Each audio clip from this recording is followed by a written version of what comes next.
Hey everybody, welcome back to Noita. I didn't post yesterday. That was because I went to sleep at an odd time. Oh, hello, Mr. Treasure Chest. You gotta be frickin' kidding me. The worst possible treasure. Alright, well that's fine.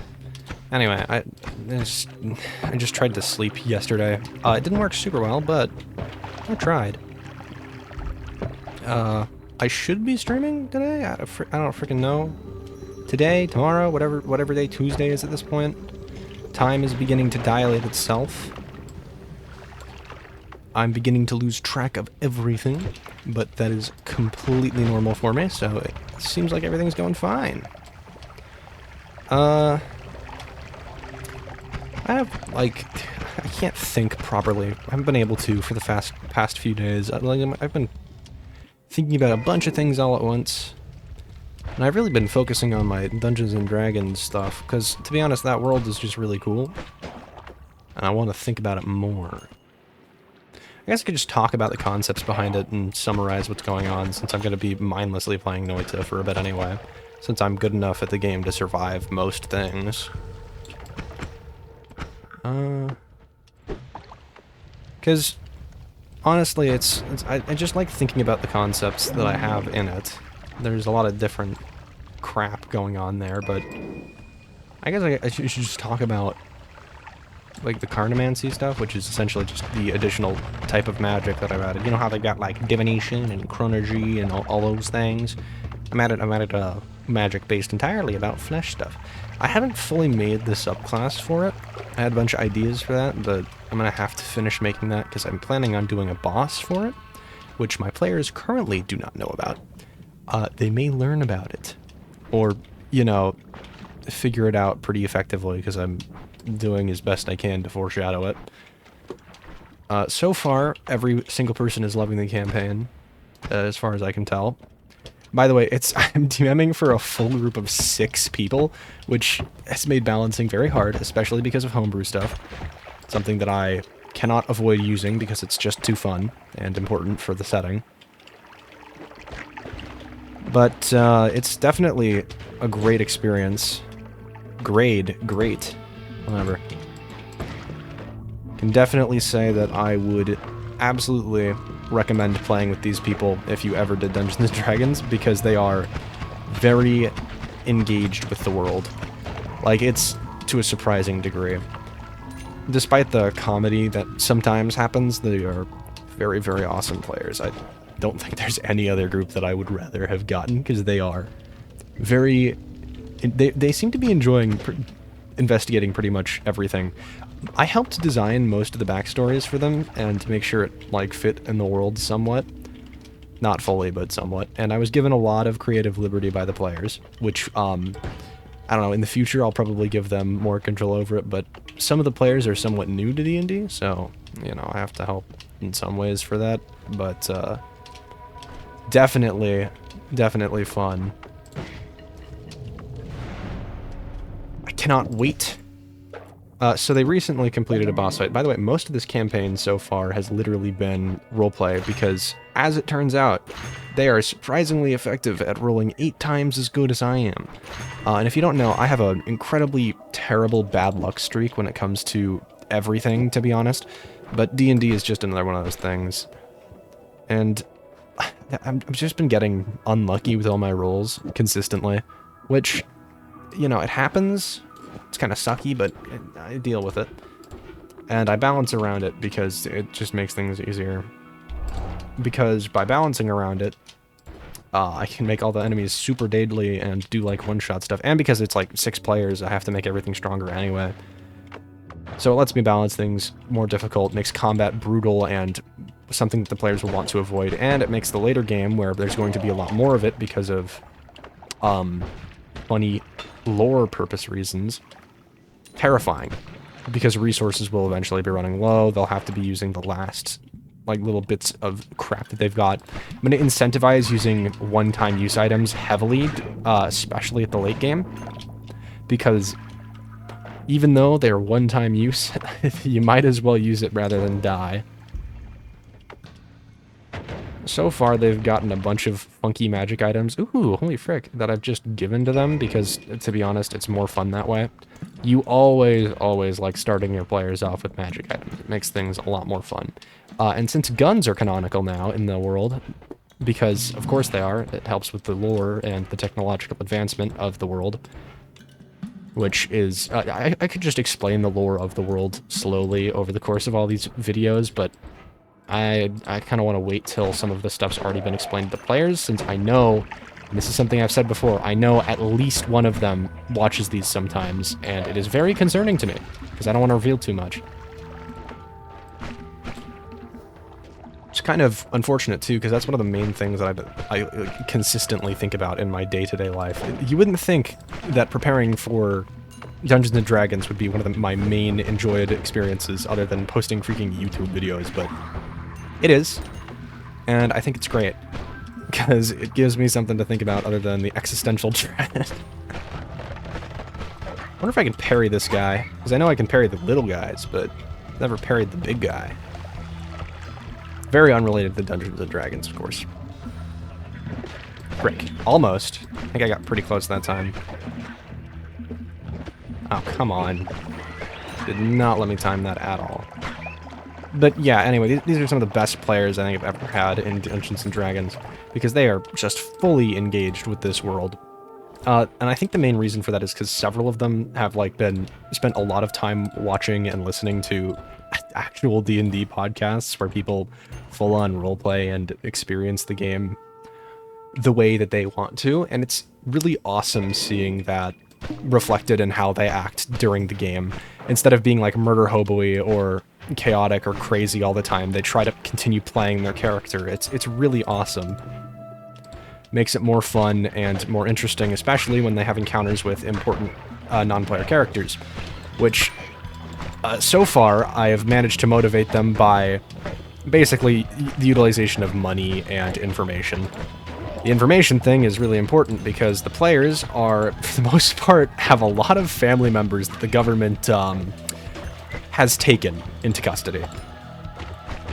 And it is important that this is the case because the players need some kind of incentive, and it also fits with their backstories for the most part. Some of them have run away, some of them are just out of town, some of them are just taken in by the government because criminal or crime reasons, or just because they are criminals and therefore against the government, but not to the people. And there's a whole bunch of information that I could talk about this instant, but I'm somewhat afraid of that one guy, the monk, who also happens to be the person who's played D&D the longest of the players at that table, at this group. And it just so happens that he's, like, built an entire document that details the best ways for them to build their characters, which is great. It helps really a lot with just balancing everything, because I'll know that they're min-maxing properly and setting up their characters in a way that makes them just incredibly powerful. I should not have taken that. But it also scares me, because it means that I'm going to be dealing with people trying to dish out over 400 damage in a single hit, which is feasible with this group of people, because I know this guy, and he's the kind of person who would do something silly like that because it's funny. But it's just absolutely worth it and fun, so... I mean, it's definitely worth... It's a great experience. 10 out of 10 would recommend. Definitely would DM again. There we go. It's just been an amazing experience, awesome.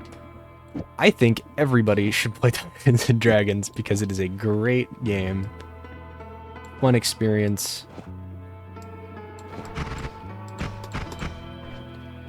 Let me see here.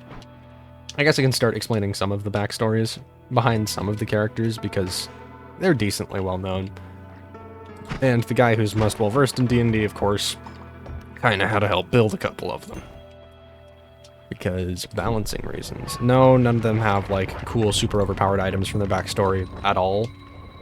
With the exception of one guy who has a pet little slime thing, who I have yet to see him utilize in combat, because I technically have a stat block that I plan to use for it, but he just hasn't He just hasn't used him at all.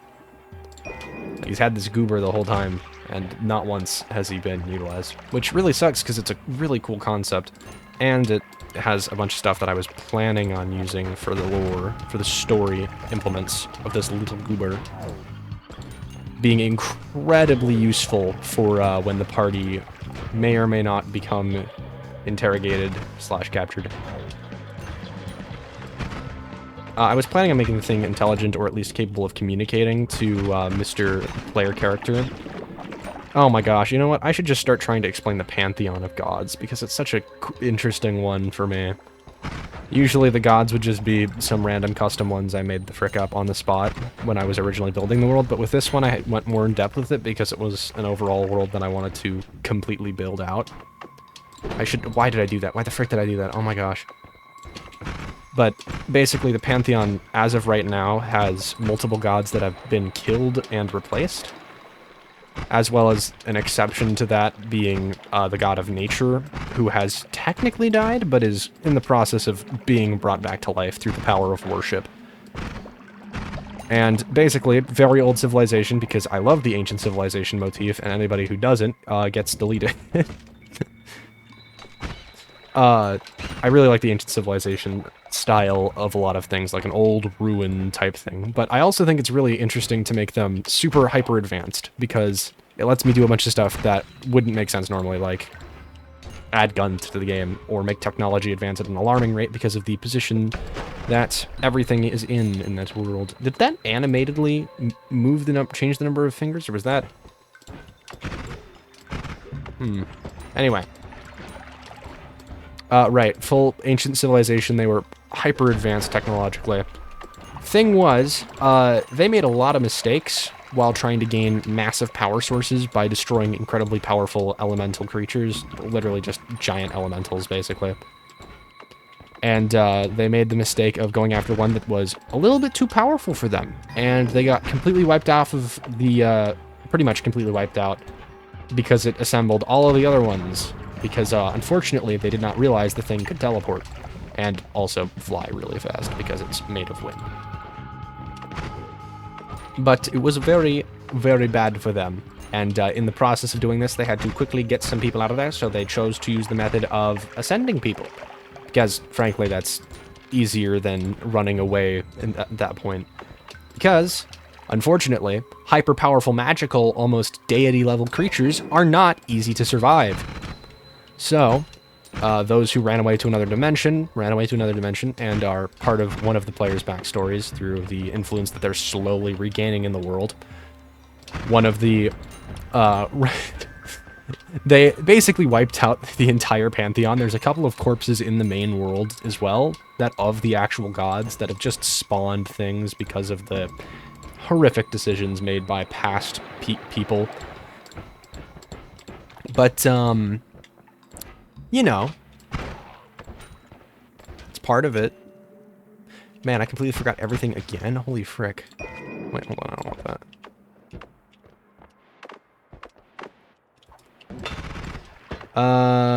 Sorry, I was focusing on this a little bit too hard because I used my brain for a second, but basically, of the gods that I got destroyed, there were only like 3 that ended up becoming corpses in the main world. Those being the god of souls, or more accurately, ambassador for them, because if he was the actual god of souls, well, it would be really catastrophic if he was dead at all ever. What the frick? How? Okay, Noita moment, I guess. But basically, he got knocked down out of function. So he became a giant corpse thing, but he's not actually dead yet. See, when you have a really powerful soul in the world, in this particular world, there's a lot of things that can happen because of it. Now, because these guy's a god, he ended up manifesting all of his power into an artifact. Now, he didn't have much left because the process of killing him required him to use most of his energy and therefore soul power.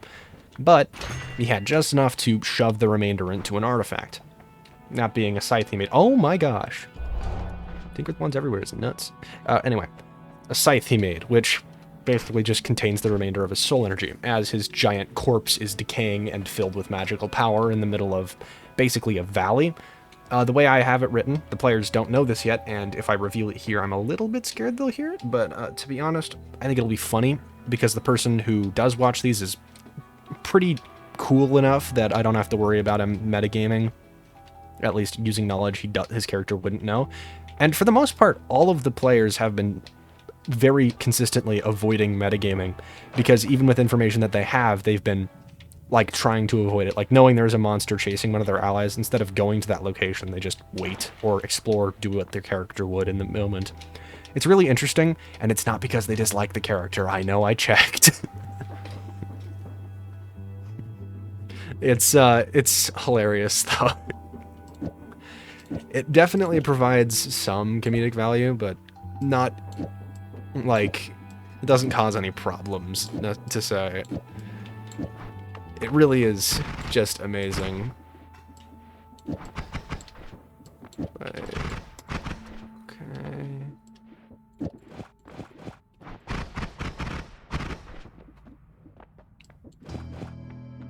What if I just did, like... Sorry, I need to freaking build this wand for the fun of it. Okay. Right. Funny world building words and stuffs. That's actually more costly. Oh, wow, brain fart. Holy frick.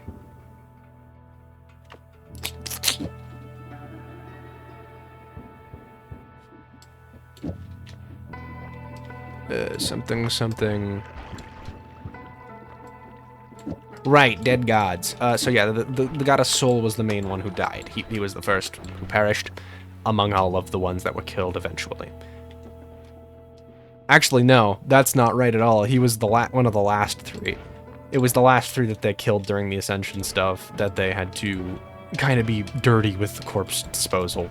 They couldn't make more artifacts or power from it because, well, they were mostly wiped out at that point. And they just needed to send as many people as possible in the period of time that they had, which, of course, was not very much time. Probably do this.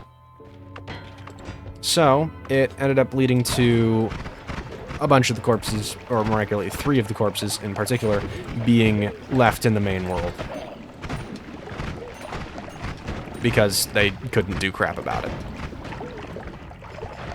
Of course, technically speaking, the gods have incredible influence and power, but for some reason they haven't been interacting with the Rain world, and mostly this is due to the god, who is basically just stopping everybody from interfering, and that one's usually just... In base D&D, I think he's called, like, AO or something, but it's basically just the guy who prevents interference with the mortal world from deities. Sure, you can still influence through clerics and granting them powers, and very rarely divine intervention, but right now, for some reason, the gods haven't been particularly interactive with the world. And if they were, it would cause a lot of problems. But as it turns out, the reasoning for this is not because the god who prevents them from doing all this, basically the judge of the gods, is telling them not to. It's because they're all bickering. They're all stuck in a massive argument that's been going on for so long that they've all completely forgotten the original reasoning behind it and have just basically devolved into insulting each other. Because at this point, they really don't care about the argument anymore. They just care about their grudges and past allegiances, because in ascending to godhood, they lost a lot of their really sense of urgency. Even though they had already developed basically the equivalent of immortality, where you won't die of old age, but you can still be killed, they don't really have a reason to take things quick anymore, since there's literally no time limit on their existence. So they just kind of do whatever at this point. They could, technically speaking, hold significantly more influence, but choose not to. And they could also kill the remaining old gods, of which there are only a few, because, well, they killed most of them. With, of course, the exception of one very important old god who's not dead, but has been pretty much wiped out from any records.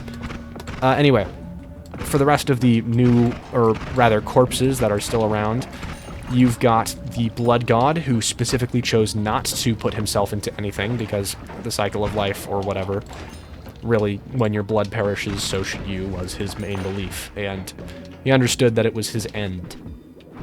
Frankly, his corpse still holds immense power, and because his domain was blood, that is the main reason why it is so exceptionally powerful in unique, as compared to the other corpses.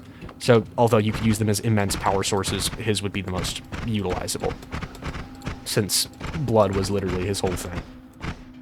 It should be noted, though, that there is still one other god who is absolutely dead, but in the process of not being dead anymore. That being the god of nature. Now, due to the political climate of the world, which in the game world, not the real world, I'm not including real world politics, jeez. The main almost world government at this point, they've basically only got a few locations that aren't under their control, is really trying to gain control over the area which the corpse is located. Because, duh, they want the god corpse. But, unfortunately, it's a massive point of worship for one of the nations that they're currently trying to form a peace deal with. And if they were to do anything drastic, it would cause massive relations and tensions. So, you know, bad. But, and big but, the god of nature is in the process of being brought back to life. Because, unlike the other gods, they are a little bit better at understanding the cycle of life, since they're the god of nature. They are both life and death. And also a pain in the butt to deal with because their powers revolve around those things. Their appearance is that of a decaying corpse, basically. Even when they were a full living god, they didn't have any beauty to them. They were actually nature, the representation of it. And they never really were killed, just hyper-incapacitated, basically. Because killing nature, the actual concept, is really hard. Yes, some of the gods are actual concepts, and they are the most powerful ones. Nature is one of them. It was the only of the actual concepts that was killed, even temporarily, to later be replaced. Oh, crap. But, thing is, nature is so powerful that they weren't even able to permanently kill it with the method that they used, which was just trying to harm it to death. Because they didn't destroy the entire body or use it to make things properly, it ended up being able to restore itself. And I say it because, as the god of nature, it is just a thing. Yeah, it's humanoid in nature, because I think that makes the most sense, to be honest, for a god's appearance. Although, having it change form would also be kind of interesting, which is something that I have thought about and not fully done. But yeah, the party has a cleric, by the way. It's for one of the old gods, because it's really fun, lore-wise, and it lets me write a whole lot of stuff in that they would never figure out otherwise. And it also is really good for the backstory. One of the players is sort of cursed by one of the players has the scythe that is container for the soul of the dead god. And the reason why he's not already broken overpowered is because the scythe currently needs to sap soul away from people in order to restore itself. Because otherwise the deity will just straight up perish, and it does not want to do that, for good reason. It's pretty much the closest thing to a conceptual deity that exists that isn't yet one. In theory, it would eventually become one, so that's great motivation to not end its life yet. But if it became the full embodiment of the actual, concept of soul, could cause devastating effects were it a corpse. Anyway, the nature god is basically reviving itself through worship, and it is granting a bunch of boons to the people who are worshiping it, basically massive feats of great, well, nature. Plants growing, people's lost limbs being restored, stuff like that. Now, since carnomancy, flesh magic like that, exists in this world, it's also a great foil to that, because just like nature, that type of magic is capable of incredible good and incredible bad. You could literally contort somebody's brain and instantly kill them using it, or you could be a good human being and just freaking use your powers to remove cancer instantly from someone, or restore a lost limb, just like the god of nature does. The point is, it's meant to kind of reflect the two different things, although I doubt that themes are really what people are paying attention to in this game of Dungeons and Dragons. Though, I'd still like to portray them, because that's definitely the best way to write a story. Though, I'm not really the one writing it, am I? Alright. So, this is essentially also the only reason why this nation is able to even make peace deals, because although they despise carnomancy for various reasons, they're also in the current process of providing aid to the only other group that is currently not under the control of the magistrate, the other government area. And it's basically just a conglomeration of city-states and small governments that normally would be at war with each other, but have found this one thing to unite against: the magistrate, who want full control of the planet. And, of course, are using some pretty horrendous war tactics, because graveyards exist, and that is full of dead biomatter. Something that can be easily repurposed, utilizing both necromancy and carnomancy, the funny flesh magic spells. Stuff that, frankly, would be horrific to have to deal with. And it's less helpful when half of your army can be turned into flesh abominations at any given time. I kind of want to start releasing some of the spells or whatnot from this, or at least describing them, because there's some really interesting ideas that I have and have had help in making that are just absolutely yucky. Yucky is the best word to describe it. I could go into much greater detail about it, because it's just something that I honestly want to think about a lot more. What the frick? This is going to be terrible. What? Why did that happen? Okay. Weird. But yeah, it's it's something that I really want to think about quite a lot more, is just what's going on between these two governments. Not even two, several. Since it's essentially just the last coalition against final total domination of the planet. Once the magistrate gains full control, the people at the top of it, basically just the council. I thought I had a name for them. Give me a second. I'm sure I can remember it. It's like the magistrate. What the frick is it called? I know it starts with an M. Me when I forget common English words.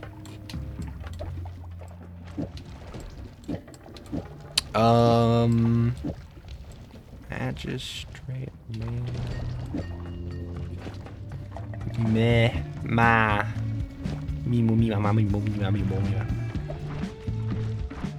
Can't think of what it could possibly be. I genuinely cannot remember. At this point in time, what possibly could it be?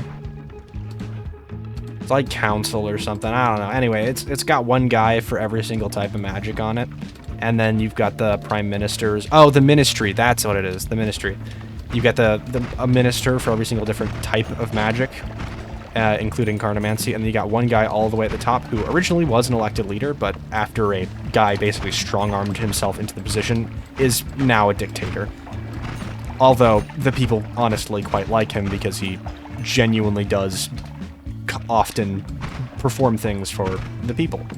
So, you know, for the most part, he seems like a pretty good guy. That's why things aren't going too bad so far for the nation of the world. Because he's still willing to see the best in the other nation, and somehow has yet to realize that they are basically giving weaponry straight to their current enemy, who they're in the middle of a war with. Oh, what the fudge. Me when random enemy steals Hyper Wand.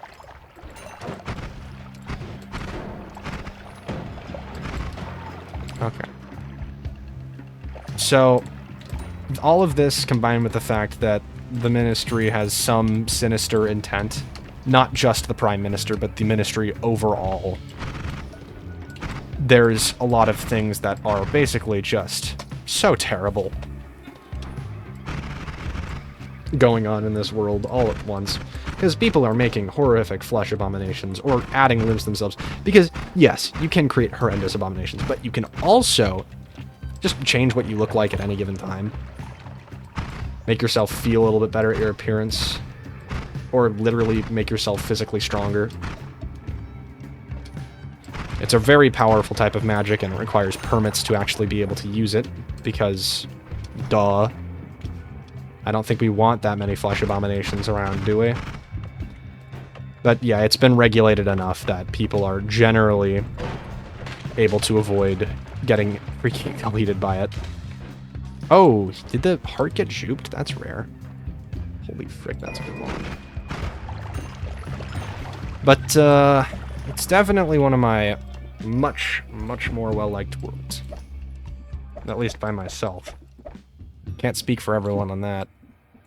Or anyone, actually. So far, they seem to like it. And I hope to keep it that way. Let's add another drill to this. There we go. Alright.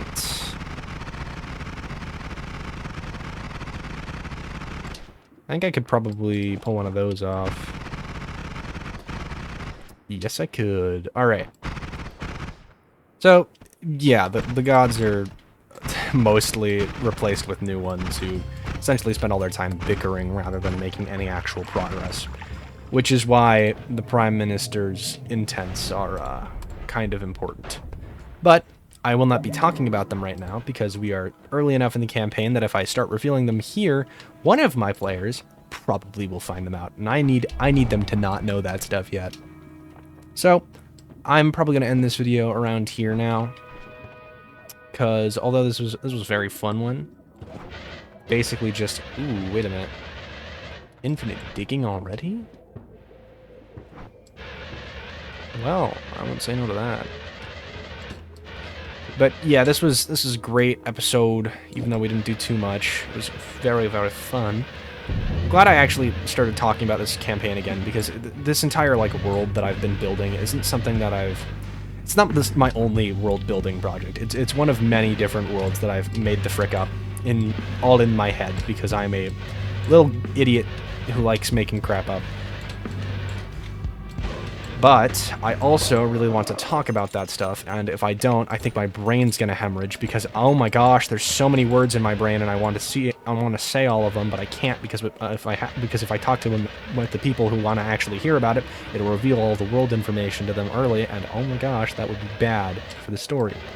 Because, you know, they might metagame, or it might just ruin, like, plot twists and stuff for them. So, ultimately, I'm gonna use YouTube for this. Because it's the best way to do it. I kind of want to do a video where I just draw while I talk about it. Or a stream where I draw and talk about it. Because I really haven't been doing as much actual live commentary for a while. It's nice to kind of get back into this.